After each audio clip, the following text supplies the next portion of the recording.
Estamos. Bueno, buenos días a todos. En primer lugar, agradecer a todos los organizadores, a la UCAM en particular, por darme la oportunidad de estar aquí hoy, ¿no?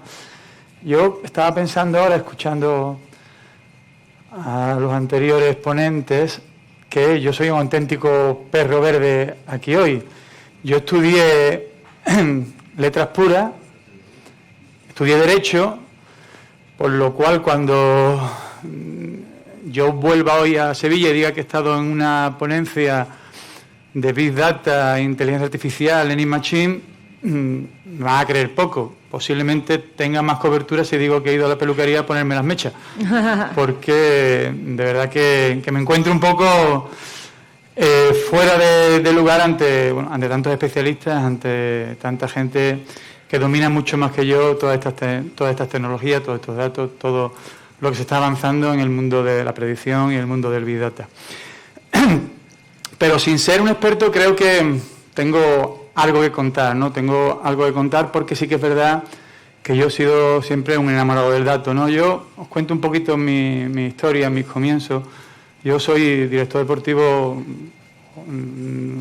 deportivo, director deportivo de pura casualidad, ¿no? Yo no ejercí o no me preparé para ser director deportivo jamás, ¿no? Yo, como he dicho anteriormente, estudié Derecho porque era lo que quería ejercer cuando me retirara del fútbol. Yo fui portero que hoy el dato hubiera mandado para allá directamente. Afortunadamente en aquel momento todavía no había tantos datos. Pero las casualidades de la vida, en un momento circunstancial del Sevilla, en un momento crítico del Sevilla, bueno, pues yo me retiro prematuramente por una lesión en el hombro y por aclamación popular, por las dos cosas. Y una vez que me retiro, me nombran delegado del equipo, del club, y bueno, fue un año complicado, y bueno, me nombran director deportivo. Yo tengo muchos defectos, y uno de ellos es que no sé decir que no. Me cuesta trabajo decir que no, y cuando me proponen ser director deportivo, digo, sí, ¿no? A los 10 segundos, digo, bueno, ¿y a qué le he dicho que sí? Entonces, rápidamente, digo, bueno, pues no tenía ni idea de verdad de lo que era ser director deportivo. Rápidamente digo, bueno, esto tiene que ser de ganar partidos y fichar jugadores, ¿no? Lo que me han dicho por la calle, ¿no? Cuando se han enterado de que soy director deportivo. Digo, bueno, pues para ganar partidos, los que ganan los partidos pues son los jugadores y el entrenador, que son los que influyen en el resultado fundamentalmente. Pues voy a intentar estar cerca de ellos, para por lo menos animarlos y decirles qué buenos son. Y entonces yo soy un director deportivo muy de vestuario, muy cercano al futbolista y al entrenador. Y luego, como la otra vertiente era fichar jugadores, pues yo digo, si yo me voy a comprar una casa o me voy a comprar un coche, normalmente lo que voy a verlo. Y pregunto cuánto mide la casa, cuántas habitaciones tiene, pregunto los datos de lo que quiero comprar. Pues si quiero fichar jugadores, pues lo que tengo que hacer es intentar ver muchos jugadores y tener muchos datos. Y ahí empieza mi relación con el dato, ¿no? Mi romance con el dato, ¿no? Nosotros intentamos siempre, desde que comenzamos a construir la Dirección Deportiva del Sevilla, de generar muchos datos, ¿no? De ver mucho fútbol, de tener mucha información para tomar decisiones, ¿no? En la presentación se ha dicho varias veces, ¿no? que el dato es lo que es una ayuda, ¿no? Y es una ayuda para tomar decisiones, que al final es lo que tenemos que hacer los que gestionamos los clubes, ¿no? Yo siempre cuento que la diferencia que hay entre mi hijo, que es un aficionado del Sevilla, y yo, es que mi hijo puede decir ficha este, ficha este, ficha este, ficha este, ¿por qué no traes a este? Puede decir 50 nombres y nosotros tenemos que decir uno e intentar de vez en cuando no equivocarnos. Yo todo lo que voy a hablar es aquello que es dato fuera del terreno de juego. Después hay ponentes mucho más especialistas, más preparados que yo, para hablar de lo que es el dato dentro del juego. Yo, porque tengo vocación directiva, porque he sido mucho tiempo consejero del Sevilla y ahora soy director general, voy a enfocarlo a lo que al fin y al cabo, no digo que nos interese, pero sí nos suelen medir, que es la cuenta de resultados, ¿no? En el fútbol yo siempre digo que hay dos cuentas de resultados. Una es la cuenta de resultados deportiva, que es la clasificación, que evidentemente no juzgue, y después está la cuenta de resultados normal y corriente económica de ingresos menos gastos, ¿no? Y yo lo que voy a contar es todo lo que afecta a esa cuenta de resultados, es decir, cómo nos puede ayudar el dato en 3 grandes bloques, que ahora los explicaré, cómo nos puede ayudar el dato a que esa cuenta de resultados tenga, nunca mejor dicho, un resultado más positivo. Aquí os pongo un dato que, preparándome la charla, me llamó mucho la atención, ¿no? Es decir, cómo ha crecido, ¿no?, la generación de datos, ¿no? Decía Eric Schmidt, consejero delegado de Google, que la humanidad genera 5 exabytes, que yo no sabía ni lo que era, que son 5.000 gigabytes, ¿no?, que es lo equivalente a la información que se ha generado hasta el año 2003 en la historia. Imaginaros lo que es, ¿no? Por tanto, hemos pasado de lo que hablaba yo antes, el dato, el small data, a el big data, ¿no? ¿Y dónde creo yo, no, que el big data nos puede ayudar, ¿no? Yo diferencio 3 grandes bloques, ¿no? Insisto, son bloques que van muy enlazados a lo que es la cuenta de resultados. Fundamentalmente, y en mi parte la más importante, en el tema de scouting. Segunda parte, en el tema del valor de mercado. Y tercera parte, en la prevención de lesiones. Las 3 para mí son importantes. Evidentemente, lo que tiene quizás más reflejo, lo que tiene más línea directa con una dirección deportiva es el trabajo de scouting, ¿no? Pero también, evidentemente, si el dato te ayuda a ser capaz de no intuir el precio de un jugador a la hora de comprarlo o a la hora de venderlo, pues también es una ayuda grande. Y evidentemente, si somos capaces con el dato, con la generación de patrones de comportamiento, de disminuir el número de lesiones, pues también nos ayudará a mejorar nuestra cuenta de resultados. El dato, como he dicho anteriormente, siempre ha existido, ¿no? Yo os muestro aquí algunas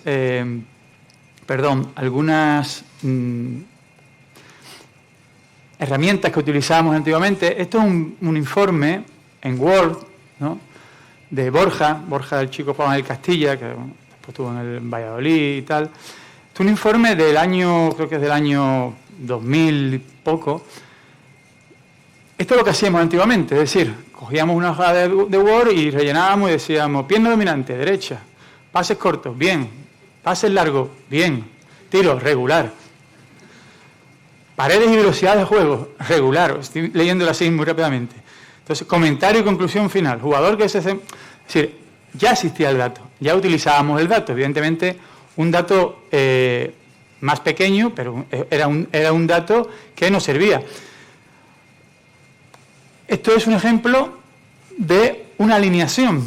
Es decir, ahora nos metemos en Wisecout o nos metemos en Insta, pero esto es un ejemplo, esto es un Porto Belenense, es un ejemplo de una alineación. Imaginaros, veis lo que había en aquel momento, ¿no?, que no era absolutamente nada, pero en aquel momento éramos los reyes del mambo con esta información. Y ahora os muestro también un ejemplo de seguimiento, ¿no?, de aquella época, ¿no? Es decir, también con un Word, pues, jugadores interesantes para seguir observando. El Mallorca, Tuni, Víctor del Jerez, Jaijo, Pedro Río, del Recreativo, Uche. No eran malos, ¿eh? Las cosas, teníamos menos datos, pero veíamos bien el fútbol. Entonces, esto era lo que yo utilizaba para tomar decisiones. Es decir, un análisis en Word de un partido en el que me decían bien, regular y mal, realmente, una alineación con muy poquitos datos y en un Word teníamos, pues era de segunda división, 30 jugadores, ¿no? Antes Pedro creo que decía que estaba haciendo cálculos de los datos que se generan en un partido, entre 7 y 8 millones, ¿no? Si lo multiplicamos por todos los partidos, pues imaginar los datos. Yo hago una comparación más o menos similar a la que hace Pedro cuando defiendo la utilización del dato para tomar decisiones.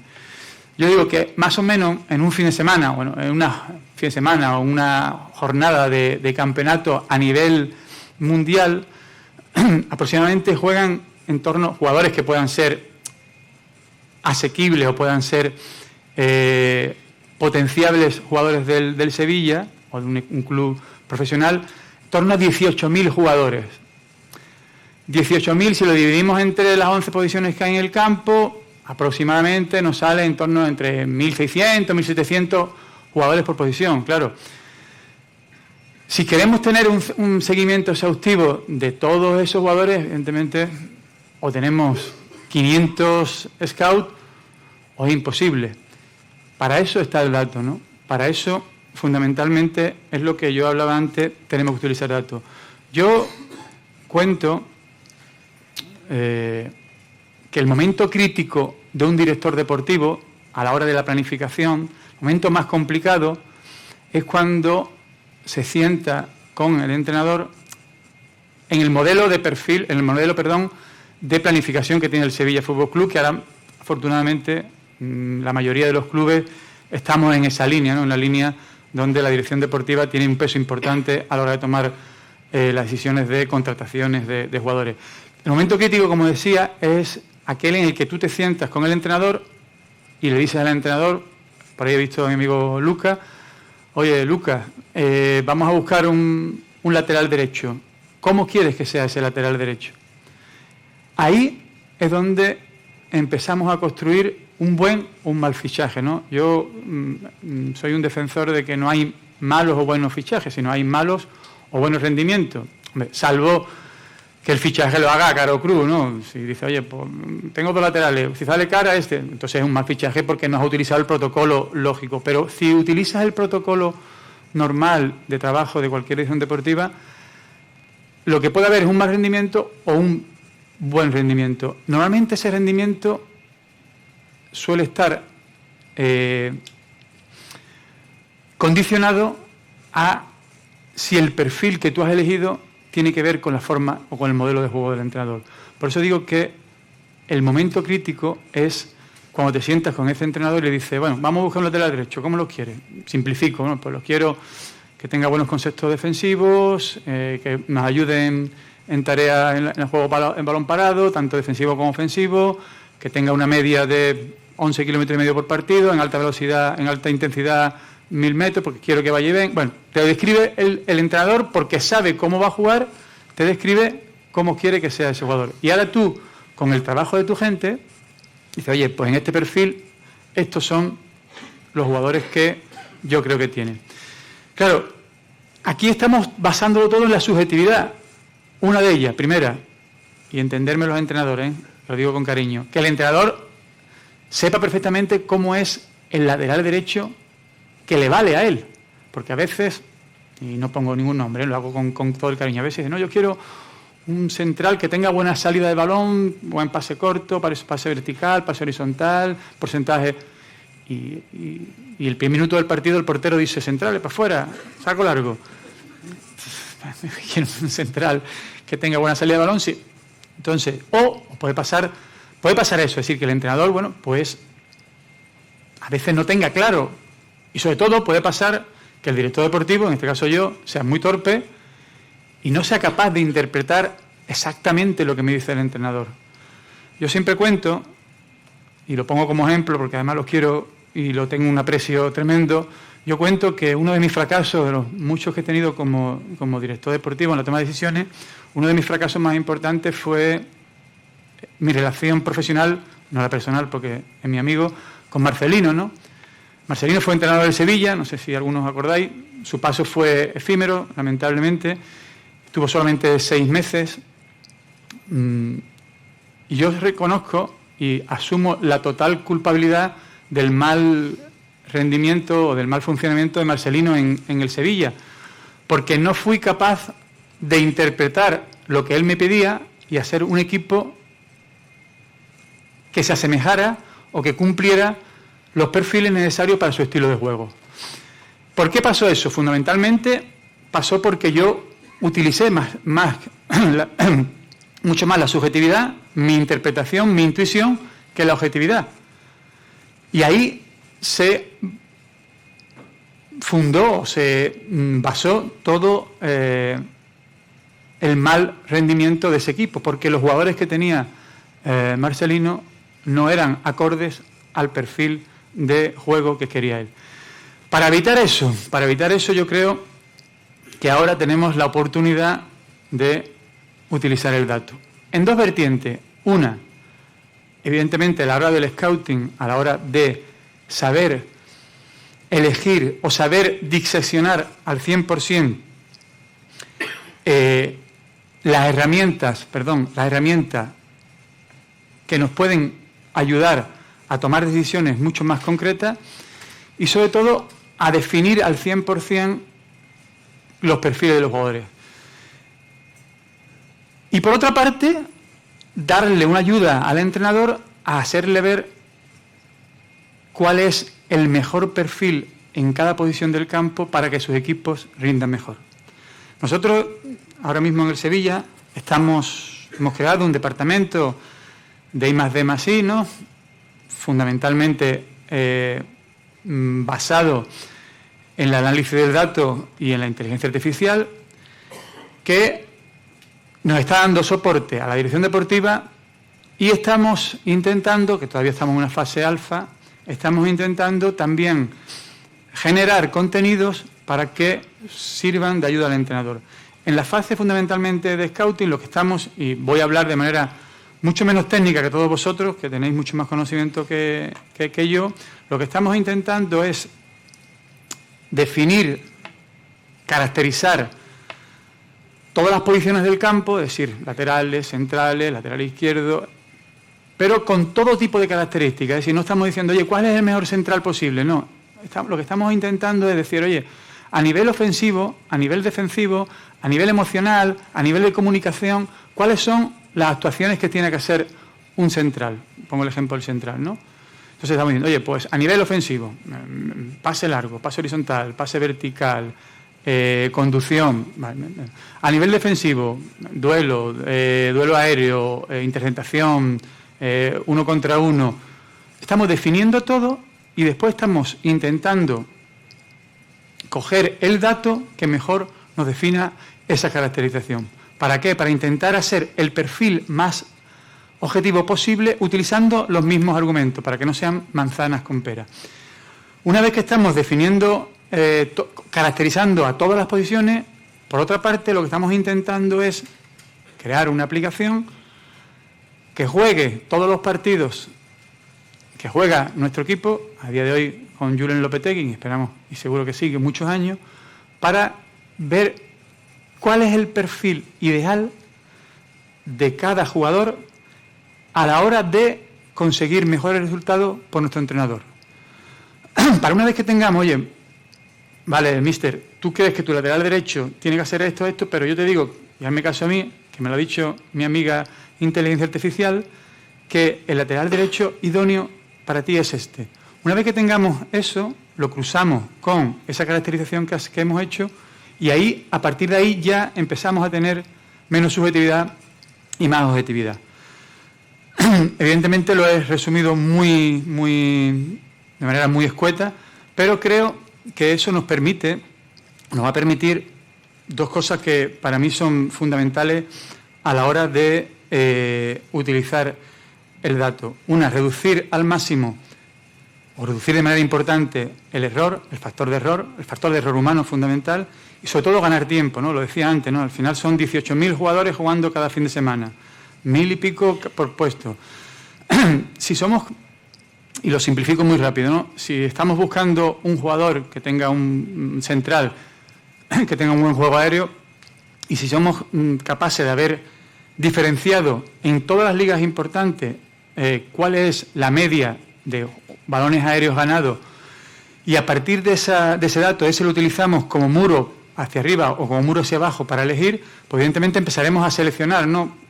y hacer filtros que nos van a ir disminuyendo en mucho cuáles son los jugadores que tenemos que seguir. ¿Cuál es el objetivo final de todo esto?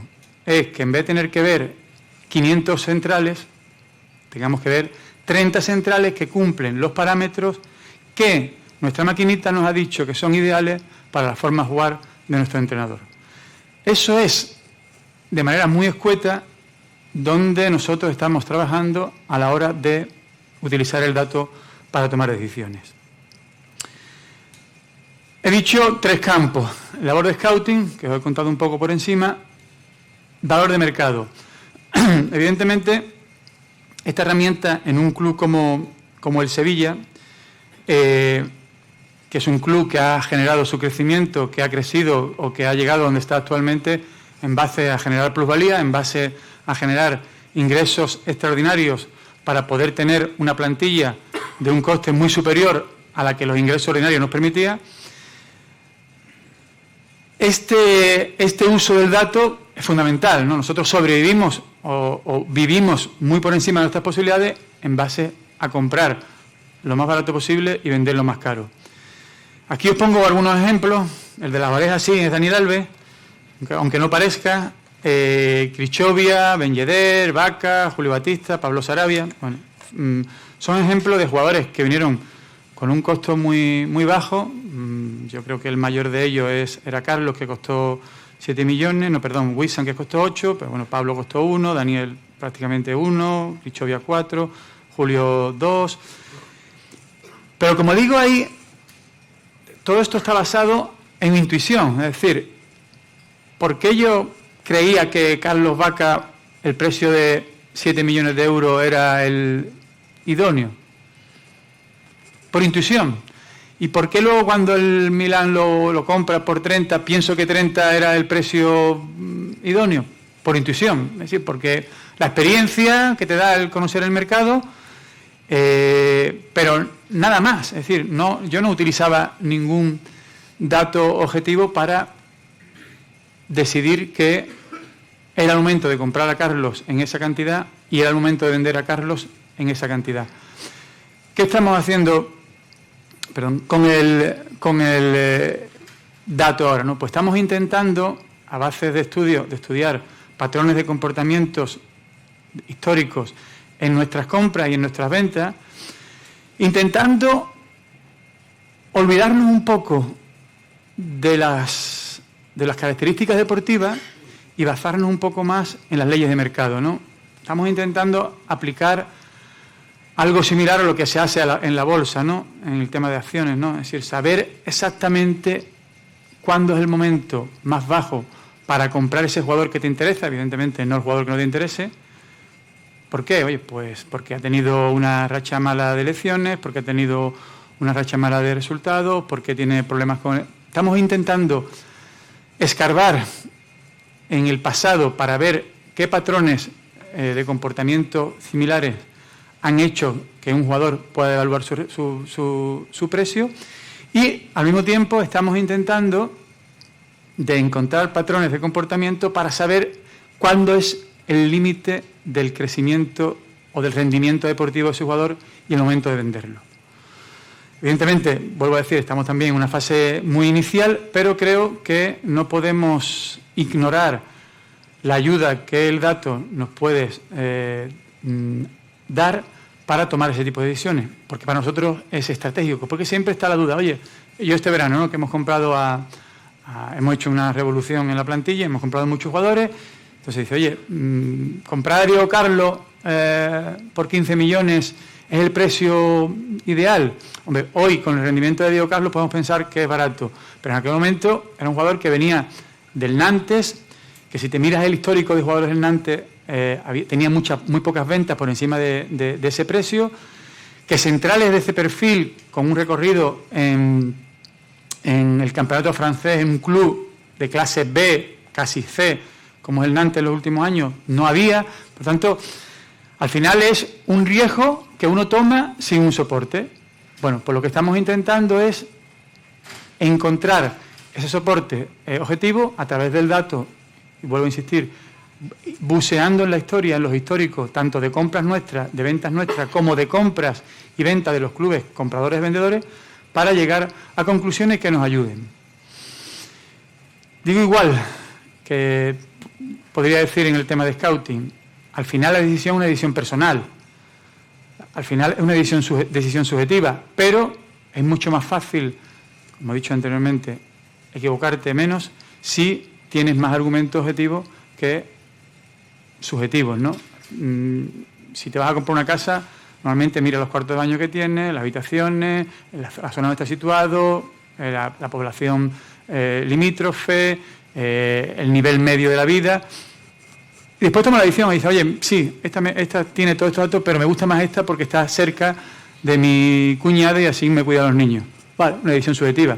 Pero tú la tomas teniendo los datos objetivos también como soporte. Pues esto es igual, ¿no? Oye, yo creo que si mañana viene una oferta, me lo invento, por Koundé y me pagan 33 millones, creo que es el precio exacto donde tengo que venderlo porque ya su rendimiento no va a crecer más y no va a subir su valor de mercado. Tercer bloque donde creo que el dato se nos convierte fundamental, ¿no? Y he dicho antes que para mí todo esto está movido por la cuenta de resultados. A veces el tema de las lesiones pensamos que solamente es un tema deportivo, porque bueno, pues si se nos lesiona un jugador va a estar 6 partidos sin jugar, con lo cual va a afectar a lo deportivo. Pero si lo llevamos a términos económicos, si lo llevamos a términos, a balance de cuenta de resultados, también tiene un perjuicio económico, ¿no? Porque el hecho de que tú un activo tuyo lo tengas inactivo, valga la redundancia, supone una pérdida contable, ¿no? Yo el año pasado, el Sevilla, que tuvo un año muy complicado en cuanto a elecciones, hemos estado calculando y en torno a los... Si sumamos todos los días que han estado los jugadores lesionados, llegamos a la conclusión de que el 15% del tiempo efectivo de la temporada hubo jugadores lesionados. Claro, si eso lo llevamos directamente a la cuenta de resultados en un club como el Sevilla, que tiene un presupuesto en torno a los 200 millones de euros, estamos hablando de 30 millones de euros. 30 millones de euros es mucho dinero. Es decir, tú tienes 30 millones de euros invertidos durante una temporada que no has utilizado. Más allá de que pueda haber una lesión más grave que te provoque tener que comprar otro jugador. Pero sin tener que sustituirlo, solamente por no utilizarlo, ese 15% de tiempo te afecta directamente a la cuenta de resultados. ¿Qué es lo que estamos intentando? Reducir al máximo el riesgo de lesiones.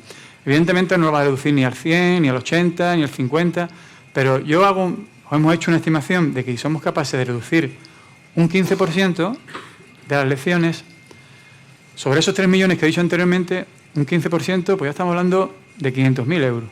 Oye, pues 500.000 euros es un dinero. Entonces, ¿cómo estamos intentando trabajar en la prevención de lesiones? Fundamentalmente con el dato, ¿no? Hoy, un informe físico, esto es un informe físico actual, ¿no? Te genera una cantidad de datos increíbles, ¿no?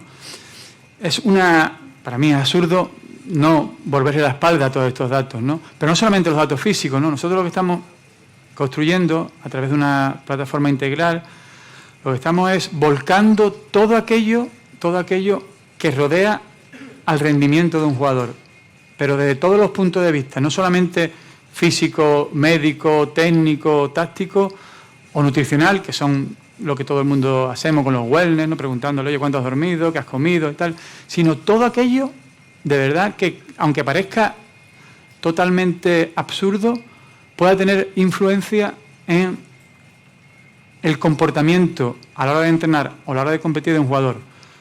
Y os digo, lavandería, terreno de juego, relaciones afectivas del jugador, comportamiento con los compañeros en el vestuario,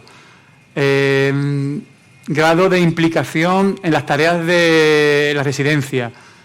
Es decir, estamos intentando de dibujar el perfil más amplio posible del futbolista para, como hacíamos en el tema del valor de mercado, rastrear en el pasado para buscar patrones de comportamiento similares en lesiones que se han producido en los últimos tiempos.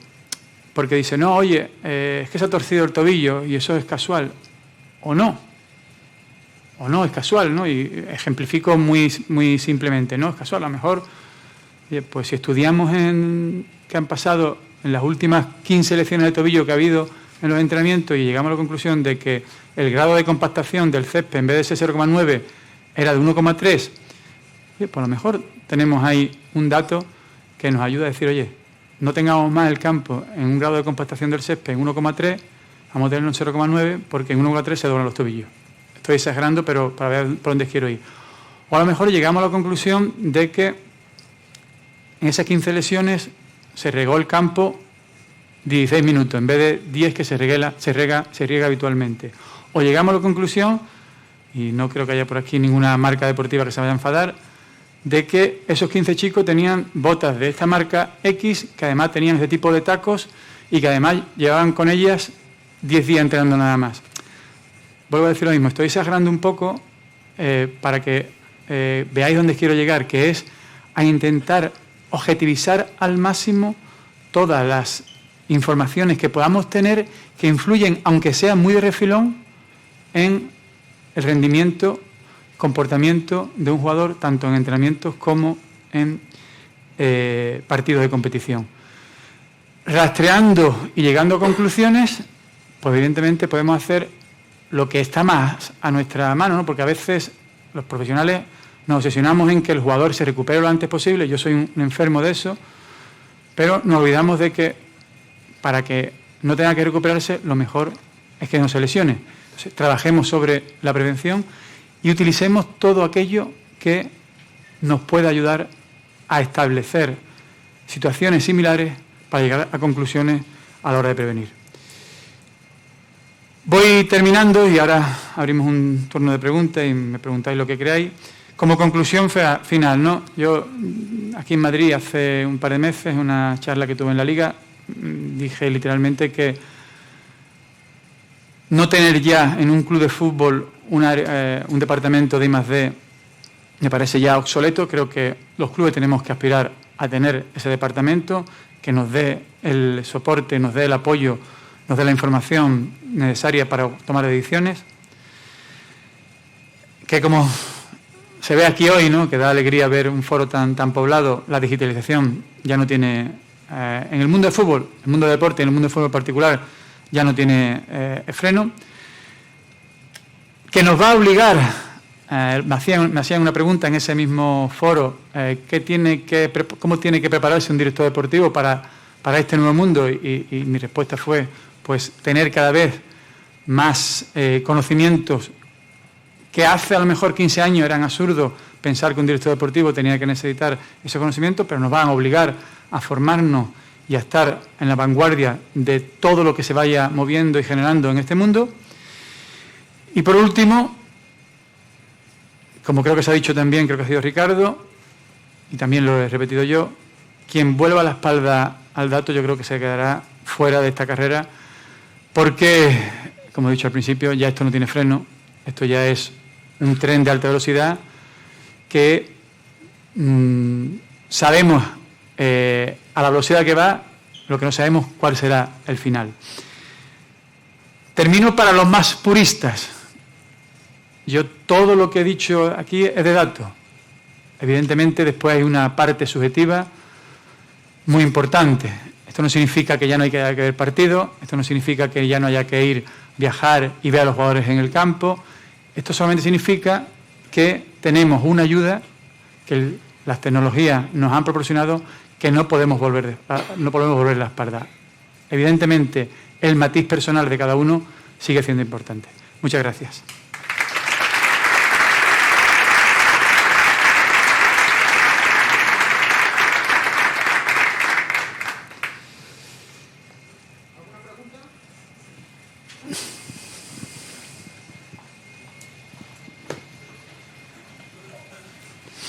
Hola Monchi, mucho gusto. Ricardo Rauch de la empresa Diligen. Hablando del tema de valor mercado, sobre la parte de la intuición, yo creo que esa es una de las características tuyas y por la que todo el mundo aquí sabe que has sido muy exitoso como director deportivo. Y hablaste de la parte subjetiva y objetiva. Hasta ahora, habéis tú decidido una compra, una venta en base a tu intuición. Ahora que ya estás teniendo este dato, no sé si ya has tenido un caso. Mi pregunta concreta es, si tu intuición te dice una cosa y el dato o la parte objetiva te dice totalmente lo contrario, ¿cómo vas a afrontar eso? O si ya lo has afrontado y ¿qué va a imperar? ¿La parte subjetiva o la objetiva? Pues si me dice todo lo contrario, lo primero que hago es echar a todo lo del departamento de I+D antes de que me echen a mí. Y aquí vamos a siempre... No. A ver, yo soy muy intuitivo y creo que hay ejemplos muy cercanos de cómo soy, ¿no? A la hora de hablar, ¿no? Que soy a veces muy exagerado porque soy gaditano, de pura cepa, y los gaditanos somos así. Yo soy muy intuitivo, pero cada vez soy mucho más objetivo, ¿no? Yo cada vez me fijo mucho más en el dato. Pero no solamente en ese comportamiento que tú me acabas de decir, que evidentemente va a ser una de nuestras herramientas fundamentales a la hora de tomar decisiones, sino en el propio tema de scouting, ¿no? Es decir, nosotros hemos firmado un delantero hace 10 días, ¿no? a Youssef En-Nesyri, y os puedo decir que ha sido una toma de decisión muy basada en esto que estamos hablando. Es decir, en dibujar exactamente cuál es el perfil idóneo de delantero para Lopetegui, después de tener la experiencia de casi 25 partidos jugados y tener todos esos datos muy bien tratados, y luego yéndonos al departamento de I+D y decirle, oye, tenemos este perfil, vamos a ver de estos 20 delanteros, que eso sí ha sido un trabajo de la dirección deportiva, quién reúne más ese perfil. Y a lo mejor yo intuitivamente le he dicho, oye, pues me gusta más X, ¿no? Pero si el dato me lleva por aquí y queremos seguir este camino, como al final es un jugador que hemos seleccionado subjetivamente dentro de la dirección deportiva, vamos a seguir el camino del dato. Entonces, vuelvo a decir lo mismo de antes, los extremos no valen para nada, tenemos que buscar siempre la compensación. Y ahora el dato lo que te va a ayudar es a tomar decisiones mucho más compensadas. Gracias. Nada.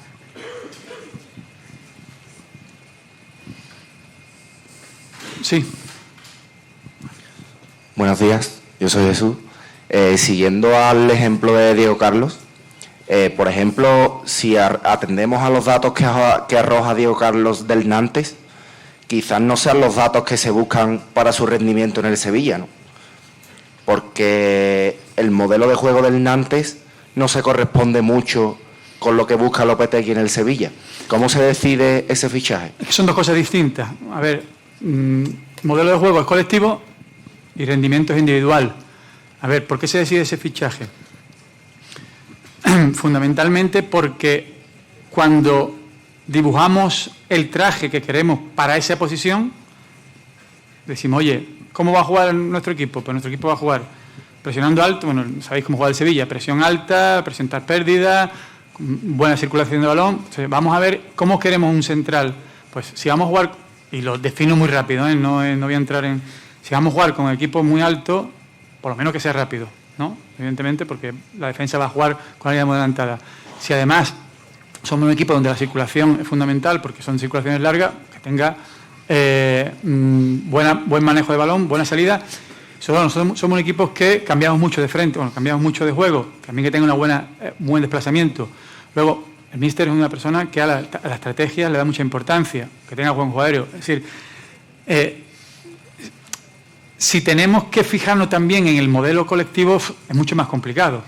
Nosotros lo que intentamos es diseccionar dentro de un modelo de juego a cada jugador, analizando aisladamente las condiciones de ese jugador. Evidentemente,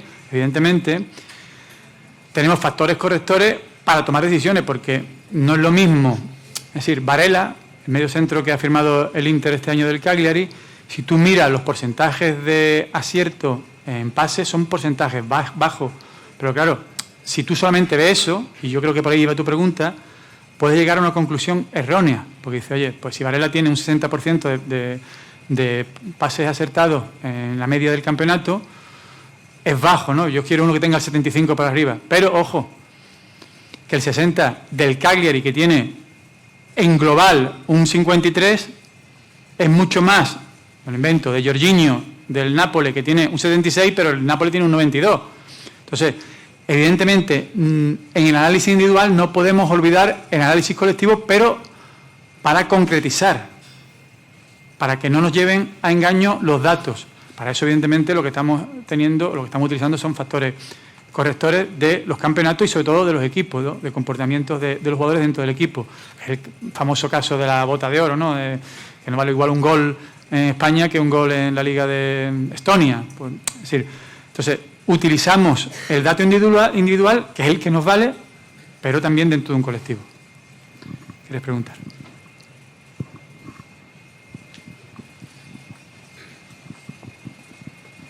Hola, Monchi. Bueno, Samuel López de Valencia. Primero, gracias por su presentación. Yo tengo una pedida porque una pregunta, coincido mucho con usted, que es un momento muy importante, planificación de temporada. Tiene un nuevo entrenador, ¿qué deseos tiene? Voy a intentar traer al jugador de lo que desea, ¿no? Pero le doy un poco a la vuelta, porque ustedes han hecho una gran revolución este año, ¿no? Y eso no suele ser habitual, ¿no? A la hora de contratar a un nuevo entrenador, ¿ha usado usted también el Big Data? O sea, le doy la pregunta, o sea, al revés. Yo tengo este equipo ahora mismo, necesito buscar un nuevo entrenador. ¿Ha usado usted Big Data? ¿Sabe de casos? A ver, no lo he utilizado porque todavía no lo tenemos desarrollado, pero he utilizado el Monchi Data. Es decir, he utilizado lo que yo quería, qué perfil quería, y ahí hemos navegado y hemos buceado para encontrarlo. ¿Qué estamos haciendo ahora? Lo que estamos ahora intentando hacer, igual que estamos haciendo, caracterizando a los jugadores, estamos intentando caracterizar a los entrenadores. Y estamos intentando tener distintos botes, ¿no? Donde diga, entrenador, me lo invento un poco, entrenadores ofensivos, entrenadores motivacionales, entrenadores de posesión. Entonces, en esos botes lo que estamos metiendo es, oye, pues para que un entrenador ofensivo, estas son las características. Entonces yo digo, oye, pues vamos a buscar un entrenador ofensivo. Pues a ver, características X, ¿no? Este entrenador, como también estamos analizando los comportamientos de los entrenadores, tiene estas características, sí, pues me vale. Es decir, que estamos haciendo eso. Todavía no lo tenemos desarrollado, pero no solo estamos utilizando el Big Data para caracterizar y datificar y objetivizar al jugador, sino también para los entrenadores. Creo que se puede hacer, porque afortunadamente con la inteligencia artificial, aquí ya es mezcla, ¿no? Es mezcla de Big Data más Scouting, inteligencia artificial más estudio del entrenador. Por ahí he visto otra pregunta.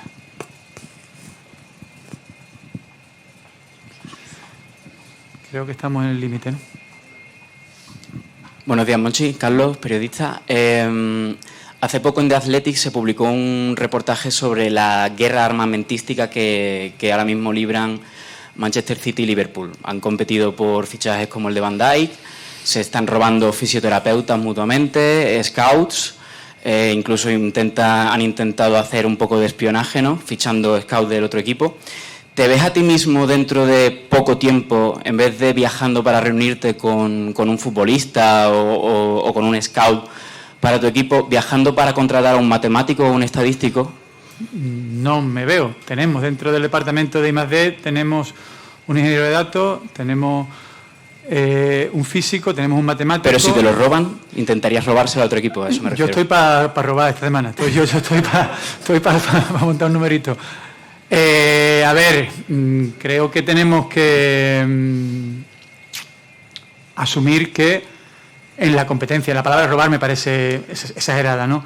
Igual que firmamos un analista, igual que firmamos un preparador físico, igual que firmamos un fisioterapeuta, creo que no tendría mucho sentido todo lo que yo he contado ahora si no somos capaces de bucear en el mercado para ver quién son los mejores en cualquier sector, totalmente alejado de lo deportivo, para poder traerlo. Nosotros, de hecho,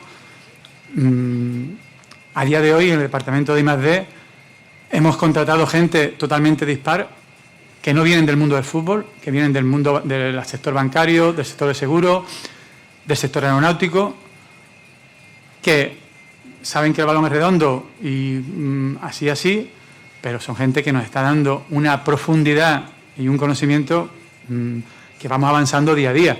Por tanto, no me atrevo, todo lo contrario, confirmo perfectamente que en el futuro los clubes también tendremos que ir al mercado laboral a competir por personas que hace 15 o 20 años no tenía sentido ninguno, ¿no? Gracias. Nada. Hacemos la última.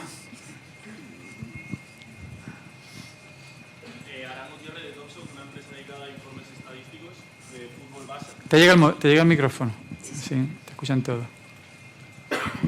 Aran Gutiérrez de Topsoc, una empresa dedicada a informes estadísticos de fútbol base y amateur, y justamente mi pregunta va por ahí. Evidentemente por tu figura estamos muy orientados en el speech al primer equipo, pero ¿y en la cantera? Un equipo como el Sevilla, que siempre ha sido de sacar jugadores y demás, ¿hasta qué punto el dato ha calado en los fichajes de la cantera? ¿Qué herramientas utilizáis? O si realmente se sigue una metodología tradicional como en los últimos años porque no se cuenta con herramientas.